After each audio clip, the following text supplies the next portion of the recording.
Wait. I have a story I want to tell you. It's about my experience with the card grading company PSA. Last month, I got back my first edition base set Charizard, and the experience went pretty well. It was really nerve-wracking having such a valuable card out in limbo and being shipped, but eventually, after a couple weeks, it came back to me in one piece. And it had been really well packaged. It was heavily bubble wrapped by multiple layers, shipped tightly and securely inside of the box and far away from the edges so it wouldn't be feeling any kind of experiences from the impacts. When the package arrived, the FedEx driver gingerly put it into my hands and got a signature. It was a really great experience. But I also sent 33 other first edition vintage Pokemon cards to be graded, and a couple weeks ago I got that package back. And it did not go as nicely. They had put my incredibly valuable historic cards into a tiny box, very thin, barely any protection. Actually, they used two tiny boxes and taped it together as if it was one box.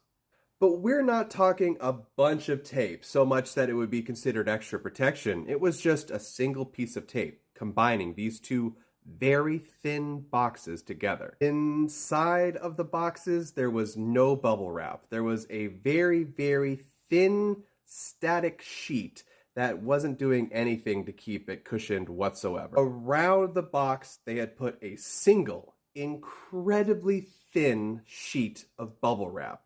It wasn't going to do anything to protect what was inside from heavy impacts or light impacts for that matter. Also, this time when FedEx rung the doorbell, I didn't answer it to have someone gingerly put my incredibly valuable package into my hands. No, this time I opened the door to see the box being tossed against my porch and the driver running away in his truck. You don't have to be a rocket scientist to figure out what happened next as a result. Now, it's worth mentioning they put all of this into a plastic bag, but that added no protection. There was no additional bubble wrap. Here you see the only bubble wrap sheet they used, leading to all of this chips and cracks in my slabs. It looks horrible, man. 19 of the 33 cards I sent in returned with chips and cracks all along the slab, essentially making it worthless and also making it really concerning what the status of the card inside was, because they can jostle around inside of that case. So if the package had experienced heavy blows, then the cards themselves were also going to be damaged inside of the slabs. So as a customer at this point, I have a couple of different options. One of those is I reached out to PSA customer service and they told me that they were willing to do this for me. They sent me a prepaid shipping label with FedEx and said that I can send back my slabs and they were willing to redo them. So now they're basically asking me to do the part of the process that I was the most concerned about, and they want me to do it 2 more times.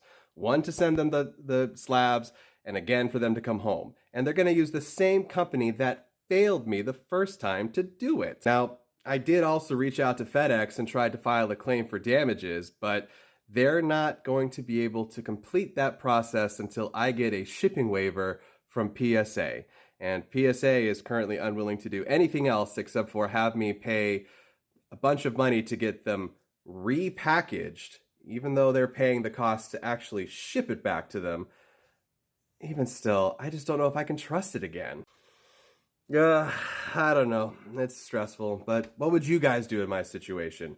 If you paid PSA about $500 to get 33 cards graded, would you risk going through the whole process again if it meant potentially having old childhood vintage cards that you can't just replace easily nowadays? Would you put that kind of a package in their hands again? What would you do?